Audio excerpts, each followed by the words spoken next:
एक बार फिर स्वागत है दोस्तों आप सभी का अपने YouTube चैनल 1-to-1 क्लासेस में। आप है मेरे साथ यानी कि आपके अपने दोस्त नितेश बजाज के साथ। दोस्तों कहां पर?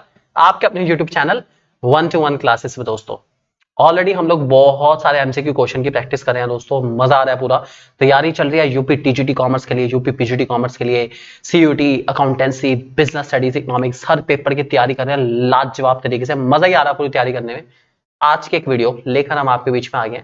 आज की वीडियो बहुत ज्यादा यूजफुल है उन लोगों के लिए जो तैयारी कर रहे हैं यूपी टीजीटी कॉमर्स और यूपी पीजीटी कॉमर्स के लिए। इसके अलावा केवीएस, एनवीएस, जो भी स्टेट के एग्जाम है जिसमें कॉमर्स आने वाली है उनके लिए बहुत इंपॉर्टेंट चैप्टर है। चैप्टर है क्लास 11 से। चैप्टर का नाम है process and bases of accounting and accounting standards. दो चैप्टर है दोस्तों हमारे, चैप्टर 4 और 5, क्लास 11 की बुक। ठीक है, शुरू करते हैं। पहला सवाल आपके सामने आ चुका है। First step in accounting process is dash. Okay दोस्तों, जो अकाउंटिंग प्रोसेस हम लोग फॉलो करते हैं उसमें हमारे पास कुछ पर्टिकुलर स्टेप्स होते हैं जिनमें सबसे पहले तो मुझे आइडेंटिफाई करना पड़ता है। ठीक है, सबसे पहले मैं आइडेंटिफाई करता हूं। क्या आइडेंटिफाई करता हूं? आइडेंटिफिकेशन करता हूं ट्रांजैक्शन को, कि भाई ट्रांजैक्शन है क्या, सबसे पहले आइडेंटिफाई करता हूं। ठीक है, उसके बाद मैं प्रिपरेशन करता हूं किसकी? वाउचर्स की। ठीक है, इसके बाद दोस्तों मैं रिकॉर्ड करता हूं उनको। उसके बाद दोस्तों मैं पोस्ट करता हूं उनको लेजर में। ठीक है, और उसके बाद दोस्तों फाइनली मैं प्रिपेयर करता हूं ट्रायल बैलेंस या जो भी है बैलेंस शीट वगैरह, सब फाइनेंशियल स्टेटमेंट प्रिपेयर कर लेता हूं सबसे लास्ट में। तो सबसे पहला स्टेप जो होता है अकाउंटिंग प्रोसेस में दोस्तों वो रहता है हमारा आइडेंटिफिकेशन ऑफ ट्रांजेक्शन। सबसे पहले तो ट्रांजेक्शन को आइडेंटिफाई करना, जानते हैं काफी मुश्किल काम है, आसान नहीं है, लेकिन सबसे पहले ट्रांजेक्शन को आइडेंटिफाई करो कि ट्रांजेक्शन हो चुकी है, और उसके बाद फाइनली आप वाउचर प्रिपेयर करो। और उसके बाद आपको क्या करना है? उनको रिकॉर्ड करना है बुक्स ऑफ ओरिजिनल एंट्री में, परचेज बुक, सेल बुक, सब में रिकॉर्ड करो। उसके अकॉर्डिंग आप उसको लेजर में पोस्ट करो, और फाइनली उनके बेसिस पर आप ट्रायल बैलेंस या फाइनेंशियल स्टेटमेंट को तैयार कर सकते हैं। दोस्तों ध्यान रखे चलेंगे। क्वेश्चन 2 हमारे सामने आ चुका है। In accounting basis of ascertaining profit और लॉस इज डैश। ओके, अगर मुझे प्रॉफिट और लॉस को गैस करना है या मुझे देख के चलना है कि मेरा प्रॉफिट लॉस कितना हुआ या चांसेस है प्रॉफिट लॉस होने के, तो कौन सा बेसिस चल रहा होगा? प्रॉफिट और लॉस दोस्तों कोई से बेसिस में चल सकता है। कैश बेसिस चलाओगे तब भी प्रॉफिट लॉस हो सकता है, और अगर आप एक्यूरल बेसिस चलाओगे तब भी प्रॉफिट लॉस हो सकता है। तो प्रॉफिट और लॉस होने के लिए ऐसा नहीं कि भाई सिर्फ कैश बेसिस है, एक्यूरल बेसिस है, कोई सा चला लो यार, प्रॉफिट और लॉस किसी में भी हो सकता है। प्रॉफिट और लॉस तो जीवन का बहुत अहम हिस्सा है, मुनाफा और नुकसान तो चलता रहता है, ध्यान रखे चलिए। Question number 3, in cash basis expenses are recorded. Okay, cash basis में एक्सपेंसेस कब रिकॉर्ड होते हैं? when paid in cash, when not paid in cash, when paid or not paid in cash, none of the above। तो दोस्तों cash basis में accounts में हमारे expenses तभी पेड होंगे जब पेड होंगे कैश में। मतलब कैश बेसिस में कोई भी ट्रांजेक्शन आप उसी दिन नोट करते हैं जब उसका पैसा जाता है, और अगर इनकम की बात करूं तब भी उसको तभी नोट करेंगे जिस दिन पैसा आएगा। आपने माल बेच दिया, ठीक है, अच्छी बात है, लेकिन तब तक नोट नहीं करना जब तक उसका पैसा ना आए। ये बड़ी दिक्कत है कैश बेसिस में। कैश बेसिस मुझे तो बिल्कुल पसंद नहीं आया। अब आते हैं एक्यूरल बेसिस। ये बढ़िया कंसेप्ट है, ये कंसेप्ट है थोड़ा ढंग का। एक्यूरल कहता है, देखते हैं क्या कहता है। तो in accrual basis recording is made of.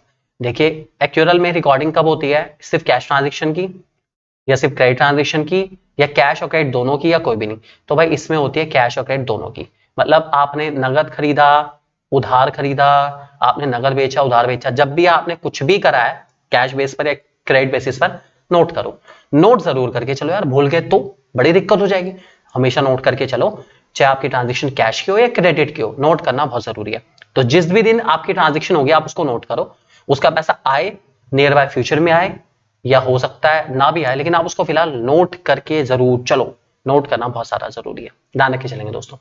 Question number 5, under the companies act all companies are required to maintain their accounts according to dash. Okay, सबके सब कंपनीज को अपने अकाउंट को किस बेसिस पे मेंटेन करना पड़ता है? कैश बेसिस पे, एक्यूरल बेसिस पे, इधर कैश और एक्यूरल बेसिस, या नॉन ऑफ द। भाई कंपनी है यार, कंपनी का तो भैया बहुत सारा माल उधार में भी आता है। ठीक है, सारा का सारा कैश बेसिस पे कंपनी कैसे नोट कर लेगी? तो कंपनी जो जितनी भी ट्रांजेक्शन नोट करती है दोस्तों वो कैश और क्रेडिट दोनों बेसिस पे करती है, इसलिए इसका सही आंसर रहेगा दोस्तों हमारा एक्यूरल बेसिस।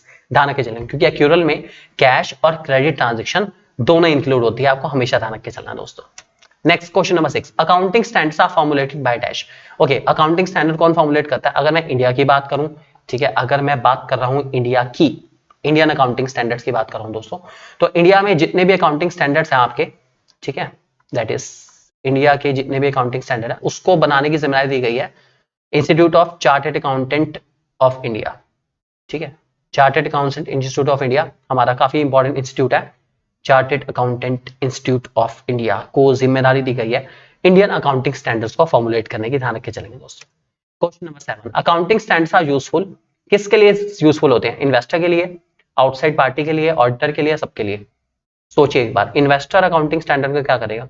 अगर आपके अकाउंट्स अकाउंटिंग स्टैंडर्ड के अकॉर्डिंग प्रिपेयर करेंगे तो वो अकाउंट्स भी स्टैंडर्डाइज्ड है, और स्टैंडर्डाइज्ड अकाउंट्स को कंपेयर करना बहुत आसान होता है। तो इन्वेस्टर उनको कंपेयर करके किस कंपनी के अंदर पैसा लगाना है, किस कंपनी में पैसा नहीं लगाना, उसको यूज करता है, ठीक है।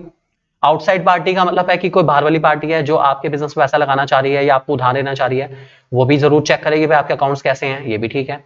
और ऑडिटर तो भाई साहब अकाउंट चेक करने आएगा या उसको भी बहुत जरूरी है। इसका मतलब है कि भैया अकाउंटिंग स्टैंडर्ड तो सबके लिए यूजफुल है भैया, सबको चाहिए क्या? Accounting standard. ध्यान रख के चलेंगे दोस्तों। क्वेश्चन नंबर 8 आ चुका है, accounting standard should be dash. Accounting standard कैसे होना चाहिए? Simple, understandable, simple and understandable according to the nature of each enterprise. भाई ये नेचर के अकॉर्डिंग यार अगर मैंने करा तो ये तो बड़ा खतरनाक हो जाएगा यार, ये तो सही नहीं है। क्या फायदा उन स्टैंडर्ड्स का जो हर organisation to organisation, nature to nature change हो जाए? ना ना, ये किस बात का स्टैंडर्ड? स्टैंडर्ड तो वो होते हैं जो हर उसमें सेम रहे और सिंपल भी हो और हर इंसान उसको बहुत आसानी से समझ पाए। तो मुझे लगता है सी वाला ऑप्शन, ये जो ऑप्शन 3 है ना यार, इसमें थोड़ा दम है। अकाउंटिंग स्टैंडर्ड अगर सिंपल हो और मैं समझ भी जाऊं तो मजा ही आ जाएगा यार, लॉटरी लग जाएगी बस जीवन में। Question number 9, adopting of accounting standard is mandatory for. भाई किसके लिए अकाउंटिंग स्टैंडर्ड को फॉलो करना कंपलसरी है? सोल ट्रेडर के लिए, पार्टनरशिप फर्म के लिए, कंपनी के लिए या सबके लिए? भाई अकाउंटिंग स्टैंडर्ड को कंपलसरी फॉलो करने की जिम्मेदारी दी गई कंपनी को। भाई कंपनी को तो फॉलो करना ही करना है। उसका रीजन क्या है? क्योंकि कंपनी वैसे भी आपको पता ही है ऑथराइज है, लीगल बॉडी है, स्टैट्यूटरी कॉर्पोरेशन की तरह चलती है पूरी पूरी, आपको उसको रजिस्टर्ड कराना पड़ेगा। सोल ट्रेडर रजिस्टर्ड नहीं होती, पार्टनरशिप में भी रजिस्टर्ड कराओ ना कराओ आपकी इच्छा है, कंपनी को तो रजिस्टर्ड कराना पड़ेगा। इसलिए उसको सारे अकाउंटिंग स्टैंडर्ड भी फॉलो करने पड़ेंगे और इसकी ऑडिटिंग भी कंपलसरी है, आपको पता ही है दोस्तों, ध्यान रख के चलेंगे। Question number 10, as on 1st April 2020 the number of accounting standards specified by Institute of Chartered Accountant in India, कितने हैं भाई, कितने हैं? सोचो, जस्ट थिंक अबाउट इट, कितने हैं अकाउंटिंग स्टैंडर्ड जो कि 1 अप्रैल 2020 को मेंशन करेंगे? मैं तो चाहता हूं आप नेट से देख के इसका आंसर बताएं मुझे, क्या है एक्यूरेट आंसर, आपको पता चलेगा कमेंट सेक्शन में। तो जो भी आपका कमेंट है दोस्तों, फटाफट जाके बताइए फटाफट, ये आपके लिए मैंने छोड़ दिया। इसका सही आंसर आपको मिलेगा कमेंट सेक्शन में। और सभी लोग जल्दी से हमारे चैनल को, आपका अपना यूट्यूब चैनल 1-to-1 क्लासेस से जल्दी से सब्सक्राइब कर लीजिए, क्योंकि इसमें बहुत सारा अमेजिंग कंटेंट आने वाला है। और आप हमारी ऐप, जिसका लिंक आपको ऊपर दिख रहा है, 1-to-1 क्लासेस के ऐप को डाउनलोड कर सकते हैं दोस्तों प्ले स्टोर से। और बहुत सारे अमेजिंग कंटेंट के लिए दोस्तों बने रहिए हमारे साथ, यानी कि आपके अपना यूट्यूब चैनल 1-to-1 क्लासेस में हमेशा आपकी सेवा में हाजिर दोस्तों।